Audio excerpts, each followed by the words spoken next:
Hello everybody and welcome to this episode of the MyMuddlings podcast. I'm your host Julianne and I'd like to welcome you all back to my podcast. I know it has been a little while. That has been for many and varied reasons, some of which I will share with you today just so that you are aware, because I like to try and keep it real. And yes, so I'm here. I don't want to blather too much because I know this is going to be a very long episode, and I guess I'll start with why I have been absent. If you follow me on Instagram, you probably already have some idea. I have been suffering with some depression and anxiety that has been quite debilitating. It has made me incredibly tired. I have been on sort of levels of energy, something akin to somebody with chronic fatigue. I've been very, very, very tired. Barely managing to get out of bed and get dressed and, find my way to the couch pretty much.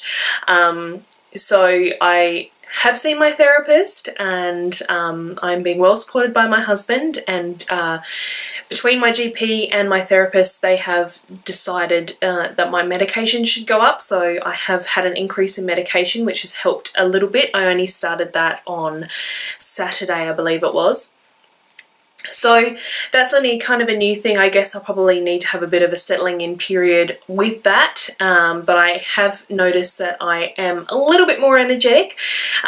It kind of comes and goes, like I might have a good day and then the next day I'm tired again.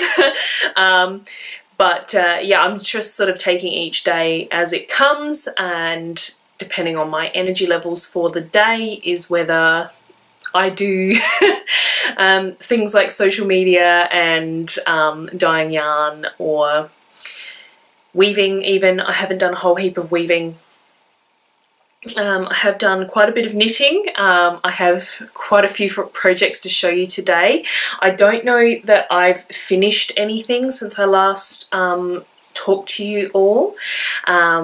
It's just a lot of whips, and I've kind of made an arbitrary rule for myself that I'm going to work on 5 whips at a time and try and get through everything that I currently have on the needles so that I can hopefully work through some of this stash that's behind me without feeling weighed down by all of my whips.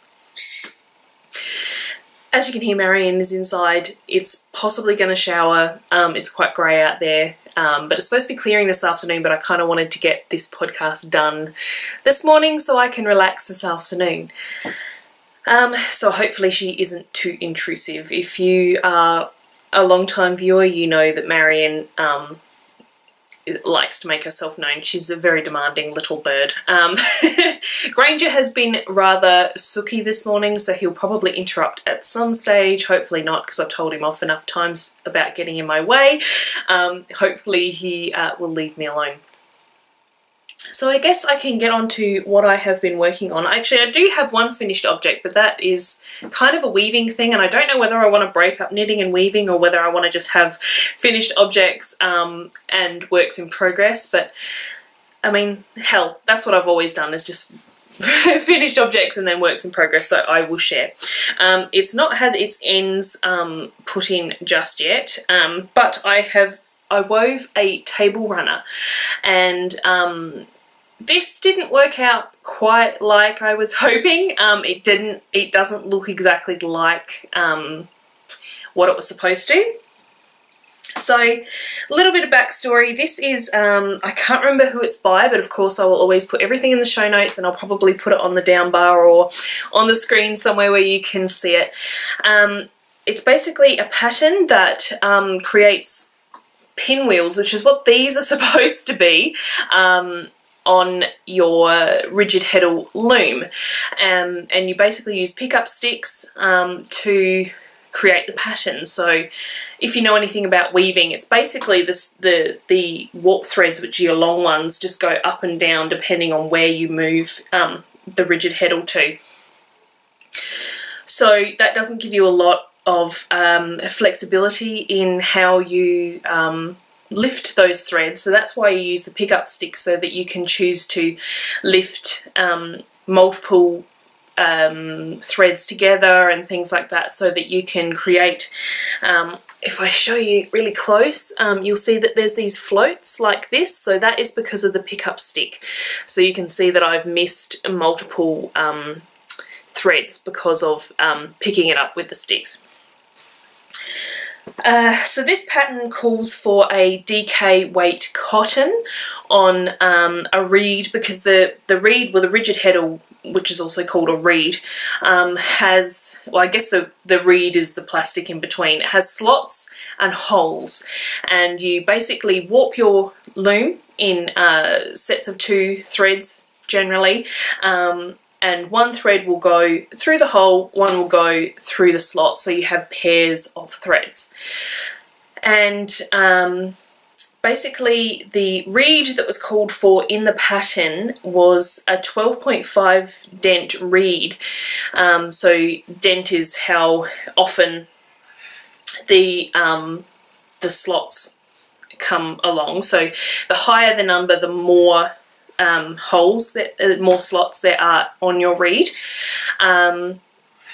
which is usually used. A 12.5 is usually for either fingering or lace weight. So I thought that was rather interesting. Obviously, I'm assuming that they wanted the warp threads quite close together, hence having the reed that has more slots.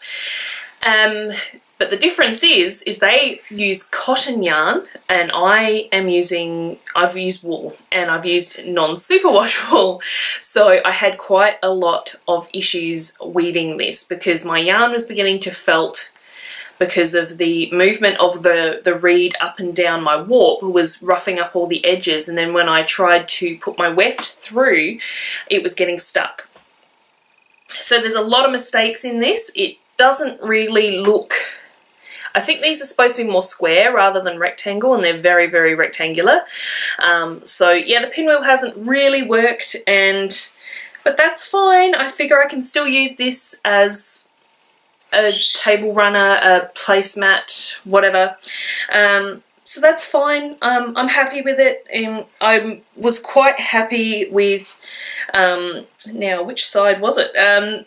You basically, because there's 2 colours, you basically, yeah, it's this side, you carry your non-working yarn up the side and you basically weave it in, and it's actually, I'm actually pretty pleased with how that turned out. Like, it's actually pretty neat.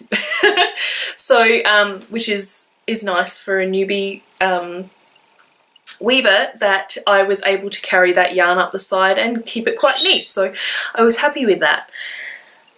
But that's probably all I can really talk about this one, other than the fact that I have used Jinx yarns. This is her Targi DK. I don't believe that was a base that she continued to sell. I think I got this on discount because she was getting rid of the base. So the purple is Goth Girl and the grey is called Fog. Not that you can probably get these ever again, because Laura has stopped dying. So this is my placemat from Jinx Yarns. So that's my only finished object that I have. Where can I put it? Throw it up there. So I guess I can get on to what I have been working on. We'll talk about the elephant in the room first, because she is here. This is my rose cardigan, and I'm pretty sure I spoke to you all about that in the last episode. I was showing you the wedges, but now she has her 4 quarters, and I have picked up the cuffs. So you knit basically from where this cable starts, and then you pick up and knit the cuff once your cardigan has been seamed. So I've done both of my cuffs and I've done my hem as well. Now I am up to doing my collar, which I thought was actually knitted on, because the cuffs and the hem were picked up and knit on to the cardigan. However, you actually have to knit the collar separately and seam it on. So this whole project I loved. I enjoyed every minute of it. And now I hate it. It's like, I have never been one to knit scarves. I just don't do scarves. I do a lot of shawls. I don't do scarves. And this is essentially a narrow scarf. So it's basically emulating the same cable pattern that is created on your sleeves, because this is a seam right here. This lump that you can see, if you can see it, is a seam, and then these are cables that were knit on each piece. But basically the collar is emulating that same sort of seam and cable sort of design. So I'm pretty much having just to knit 30 inches of this. I have really been stalling on this project simply because of this part. And I was thinking about perhaps finding a way to knit it onto the cardigan. Because, I mean, I don't have a problem with seaming. I'm quite happy to seam things. I actually quite enjoy mattress stitch. So I don't mind seaming. But it's just, I don't know. I feel like if I didn't need to seam this, I would maybe be going a lot quicker, because I'd be putting it straight onto my cardigan and I'd know once it was done, I was finished. So I have been dragging my feet a little bit on this. I've been thinking I should create a little bit of a rule for myself before I start knitting on any other projects, that I should do a couple of repeats on this, just so I can make sure that this is still moving forward, because I do love this cardigan, and I don't know if it's going to be done in time before the weather truly gets warm, because it's still quite cool at the moment. Before the weather truly gets warm, that I'll be able to wear it, or whether I'm going to need to wait until next year. But yeah, so these were, the yarn that I'm using for this is Knit Picks. It's their Bear Sport. Bear Wool of the Andes Sport. So I love Wool of the Andes. You should know that if you've watched this podcast for any length of time. And I basically dyed it myself. So these are my colourways, not my regular base. Although I do have a ton left, because I bought a 20 skein bag that I may dye and put in the shop. I don't have enough to do another rose cardigan kit, or at least not unless I break down the yarn to the actual yardages that are suggested. But yeah, it may get dyed and put in the shop just to get that out of my house, because I have a lot of yarn and it is beginning to really, I feel like, you know, in Star Wars when they get stuck in the trash compactor and all the walls are closing in on them, that's kind of how I'm feeling at the moment. So yeah, that's my rose cardigan. Pretty much I just need to keep plugging on with this. I know, because I think I need to do 30 inches, and I'm pretty sure 9 repeats was 10 inches worth of the 8 row repeat. Yeah, so I need to do 27 sets of the repeat to get 30, and then I need to... The thing that is really cool about this in the pattern is that you basically knit your 30 inches and then you seam it on with the live stitches still on the needles, and then if you're a bit short you can keep knitting, if you're a bit long you can pull back, just so you can make sure that it is 100% fitting to your cardigan. So I thought that was really quite cool, and because the back of the cardigan has a 3 needle bind off to join the 2 pieces, so you basically do a 3 needle bind off on your collar just to match that all the way down the back. So that is my rose cardigan. Hopefully you'll see a lot more collar by the next time I talk to you. The next thing I can show you is I have been knitting on another sweater, and this is the Flax Light sweater, which is by Tin Can Knits, and I am knitting this in my yarn.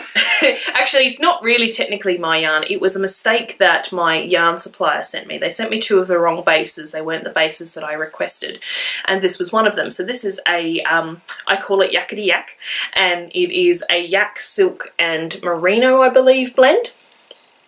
So I decided to keep 4 skeins of it because I had it suggested to me that it actually knits up to a really beautiful sweater. So I thought, well, if I keep 4 skeins, I can knit myself a flaxlight. And I can't even remember what was the impetus for me to cast this on, but I just wanted to cast it on, which I did.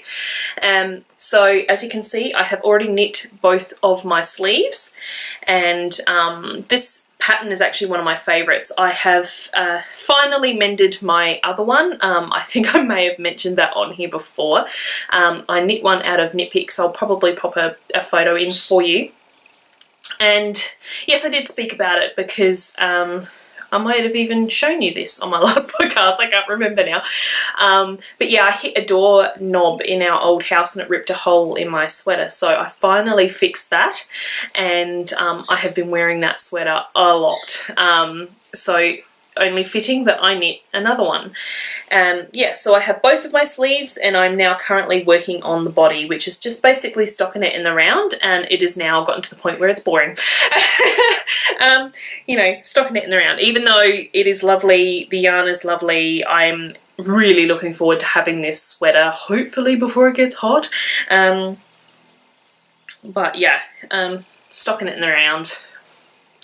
Not fantastic. Now, I'm looking at this on the screen, and you can actually see way more on the screen how mild this heathered this yarn is. Because in real life you can't see it as much, but yeah, you can see it on the screen, which is really quite lovely. So yeah, what is there to say? I love this pattern. Like I said, I've knit it before, and that's one of my favourite sweaters that I've ever knit. It is super simple. I think it's actually from their Simple collection, or part of their, because they had the flax that was knit in worsted weight in their Simple collection. I'm not sure whether the light, which is in fingering weight, is in that collection or not, but yeah, this is one of my favourites, and I really enjoy wearing my other ones, so I'm looking forward very much to having this one done. And that's about all. And this is just it bare. This is just the Yakety Yak bare. I didn't put any dye to this at all. I just washed them so that they were free of any processing oils and things, and then I'm just knitting them. So this is the next thing that I've been working on. And Jess, if you're watching, yes, it looks very different to what it did on Monday night. I have had this on the needles since 2016. So that was even before I started dyeing, which I've just realised it is my 2-year anniversary of dyeing. So there you go, dyeing yarn, and I hadn't even realised. But yeah, this has been on the needles since I think April 2016, and I pulled it out and was working on it, and I had 5 repeats down. So I've essentially got a repeat here. Because I'm now up to doing the solid black section again. So yeah, this is a whole repeat, and I had 5 repeats. I was working on the 6th, and I looked closely at the pattern, and something that I hadn't noticed, because I was doing make one left, like lifted make one left and right increases on this, which was creating like a rib down the middle. So if you can see here, this bit here is centered double decreases, this one here, and then this is where the increases come in. And because I was doing lifted increases, I was getting like large and small kind of middle knit stitch, and I didn't love the look of it. And then when I was reading the pattern again, she actually says to do a backwards loop cast on as the increase rather than as you make one, rather than the lifted left and right slanting. So I started doing the backwards loop, and just to see what it looked like, and I ended up preferring the look of it. And because it was so different to what I had previously been doing, and it creates almost like a fan shape, like it's a bit more curved, whereas what I was doing very zigzaggy. So with the decreases and then the increases, it was very much like a zigzag.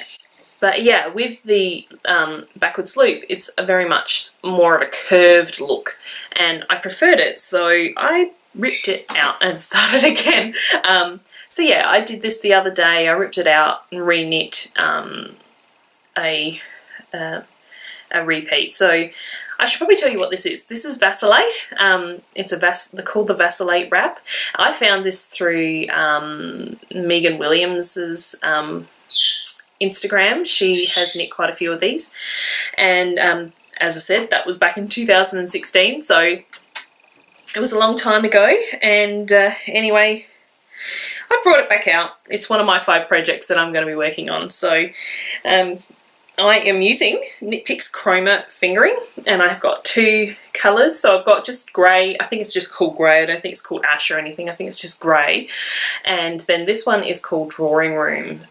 So when I frogged it, because these usually come in donuts, you know, like the little donut shaped balls.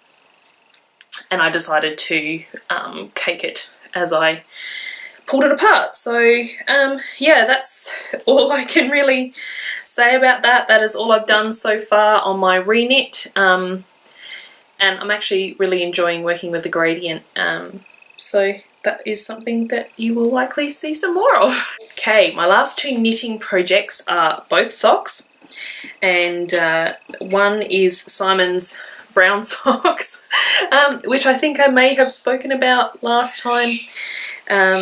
I'm finding it very hard to knit on these because they're just so boring. So I've taken to going to pick Simon up a little bit early, because I was leaving it, because he only works about 5 minutes away, so I was leaving it until 5 or 10 or 5:02 to go and pick him up. But I've since this week been going, you know, 20 minutes, quarter of an hour too, just so I can get a few minutes knit on these. So I think I've still got a couple of inches left before I start the toe on the foot of this one, and this is still only the first sock. But yeah, I am working on them. They will get done. You know, looking at the yarn, it's actually quite pretty, but when you're working on it, it's just brown and it's just a bit blah. So that's Simon's socks. These are just my regular vanilla sock. He has virtually the same size foot as me, so I just make them as per I would make my own. And the last thing I've been knitting on was actually a bit of a spur of the moment cast on the weekend. If you follow me on Instagram, you will have seen my post about these, and Anne from Little Skein in the Big Wool and Megan Williams, it's a second name drop for her this episode, have created sock kits for Megan's new pattern called Swing Left, and it's about in the US, the political climate that they are currently in, and how basically Megan and Anne are trying to encourage people to swing left. I don't know how to say it without being talking about politics too much, because yeah, I don't really want to bring that here because I do have my own thoughts. And yeah, so I thought it would be good to knit along and support, I guess, in spirit. And they were offering this pattern for free on the 15th, until midnight on the 15th. So I grabbed this pattern for free. I believe it is normally $6.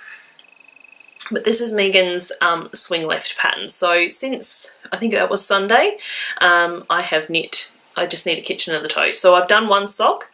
So this is how quickly I can knit a sock if I really wanted to, if I'm really interested in it. Unlike Simon's big brown socks. So yeah, this is the Swing Left pattern. It has this sort of slip stitch looking, it's not slip stitch looking, it is a slip stitch pattern, and it skews left. So yeah, these have been really fun. I've really enjoyed knitting on these, because the other thing with this pattern is you basically are doing something on the top of the foot every round. So it may be a slip stitch knit pattern, or you've got the pearls coming in, but either way, you pretty much are doing something on every round on half the sock. So it's actually quite entertaining, because you very quickly get back to the patterning, and then you're working the patterning, and then you've got the little bit of stockinette on the bottom, and then you're back to patterning again. So it's actually quite a potato chippy knit, like you just want to keep going. So you can see here, I did all of that yesterday. So yeah, it's actually been really it's been refreshing, because I don't usually do pattern socks, and it's been quite refreshing to do something a little bit different. So I didn't do the heel flap as suggested in the pattern. I just did my regular Fish Lips Kiss heel. And can we have a little bit of a moment for this yarn? Now, this yarn is something that's been in my stash for a very long time. And this is Unwind Yarn Company, and I can't actually remember the yarn base. I don't know if I've got the tag. This is her Journey sock base. This is 80% merino, 20% nylon, and this is her Aurora Borealis colorway, and it is just beautiful. Like, it's just so nice to work on. I mean, the base itself just feels pretty run-of-the-mill, but the colorway is just gorgeous, and it's so luminescent. And I've really, like, that's probably part of the reason that I've been able to really like steam through these, is because the yarn is just beautiful. And I've been keeping it in my stash because I haven't really known what to do with it, and I think I was going to do like a shawl or something out of it, but Megan's socks are in a blue, so yeah, I just thought it was a fitting, I don't know whether that's a political party colour, I don't know whether the left are blue or whatever, but hers were knit in a blue, and I just thought that this yarn would be quite, like, it would be a good fit for this pattern, and it really, really is, and it's beautiful, and I'm loving them. So that's Swing Left by Megan Williams. And you'll notice that I switch between Megan and Megan, because in Australia we say Megan, but I'm pretty sure Megan says Megan. So yeah, that's why I'm in and out of that one. So I think pretty much all that's left to talk about is some more weaving that I started. So once I pulled my table runner off the loom, I warped up another project, as you do, and I'm trying some tea towels, or a tea towel. So I've taken a photo, I will pop it in. I am using Knit Picks Dishy, and I can show you. I bought 4 cones, so this is their Dishy, which is a worsted weight cotton, which you probably know is hugely, hugely popular for things like washcloths. So I bought 4 colours. I've got a grey, a blue, a green and a pink. You can see the pink just there. And yeah, so I've warped a, what are they called again? Tea towel with the green and the pink. And I've done a sort of a striping that I just sort of made up as I went. I'm hoping that it's going to be around about the 16-inch width, because my loom is a 24-inch, so it should be around about the 16-inch width, and then I just have to try and figure out how to make it the right length, and I'm not 100% sure how to do that, but I think I'm going to aim for around about 24 inches long. So I really need to get back onto that, because I really want to see how this works out. So I'm pretty sure the pattern that I'm sort of roughly working off uses 2 strands of lace weight cotton, or 8-2 cotton. They were weaving tends to talk about the yarn weights slightly differently, but 8-2 cotton is around about a lace weight, and they use the lace weight yarn double-stranded. So yeah, I'm using a worsted, which is larger obviously than 2 lace weight together, but I figure, well, why not? Give it a go, see how it goes, and if it's successful, then all well and good. So because it is worsted weight, I'm finding it quite hard to pack the yarn super close when I beat, but I'm thinking for tea towels, I don't think you want it super close, if I remember rightly. I think you mostly want to really beat things really hard when they're like a rug or something like that that's going to have a lot of hardware. So I think having it not beaten too close together is probably not a bad thing. And I'm pretty sure once you are finished with these, you give them a really good hard wash in the washing machine, and I've even seen it suggested to put them through the dryer. I don't have a dryer, so I'll have to skip that step. Yeah, and that should help the cotton to fluff up and close those holes a little bit. So yeah, we'll see how we go. It's a bit of an experiment at this point, and yeah, I think I might do some more weaving on it this afternoon. So after I've done all my editing and things like that for this. So I'll probably leave it there because I'm pretty sure that's been quite long, and I do hope you have enjoyed. Thank you for joining me once again. I am sorry for the absence. I hope you can understand, and I hope to see you back here really soon. So thank you so much for watching. Happy crafting. Take care, everybody. Love to all, and I'll see you in the next one. Bye.